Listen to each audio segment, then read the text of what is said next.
विश्व में फैली युद्ध से अशांति की खबरों के बीच महंगाई की मार और इससे होने वाली खाने के सामान की कमी का संकट भी अब गहराने लगा है।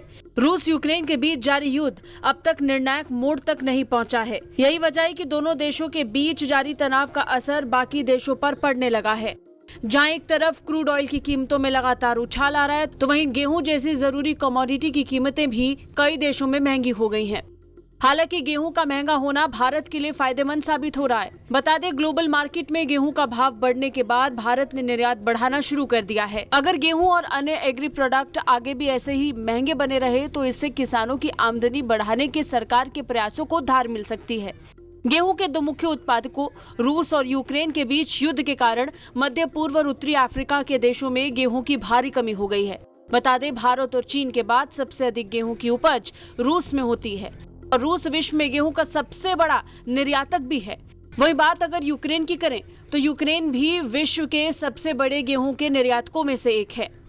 रूस और यूक्रेन मिलकर करीब 1/4 गेहूं का निर्यात करते हैं। गेहूं के ग्लोबल एक्सपोर्ट में भारत का हिस्सा महज 1% के आसपास है। उत्पादन के हिसाब से भारत दूसरे स्थान पर है, जबकि चीन गेहूं का सबसे ज्यादा उत्पादन करता है।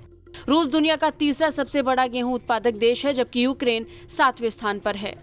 ग्लोबल मार्केट को देखें तो भारत भले ही गेहूं के सबसे बड़े उत्पादकों में से एक हो, लेकिन निर्यात के मामले में भारत अभी तक बहुत पीछे रहा है, जिसमें युद्ध के कारण बड़ा शिफ्ट देखने को मिलेगा। रूस और यूक्रेन की लड़ाई शुरू होने के बाद भारत के सामने सबसे बड़ा गेहूं का निर्यातक बनने का मौका है, जिसका फायदा भारत जरूर उठाने वाला है। जानकारी के मुताबिक सरकार इस दिशा में प्रयास भी शुरू कर चुकी है।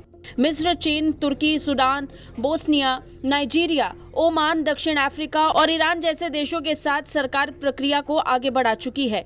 ये वो देश हैं जो पारंपरिक तौर पर गेहूं के मामले में रूस और यूक्रेन पर निर्भर रहते आए हैं। वहीं अगर बात भारत की करें तो भारत में गेहूं एक्सपोर्ट जबरदस्त रिकॉर्ड बनाने जा रहा है। आने वाले फाइनेंशियल ईयर में भारत सरकार का लक्ष्य 10 मिलियन टन गेहूं का निर्यात करने का है। बता दें, अप्रैल 2021 से फरवरी 2022 के दौरान भारत करीब 6.2 मिलियन टन गेहूं का निर्यात कर चुका है।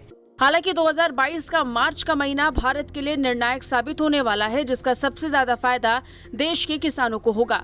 ब्यूरो रिपोर्ट, भारत तक।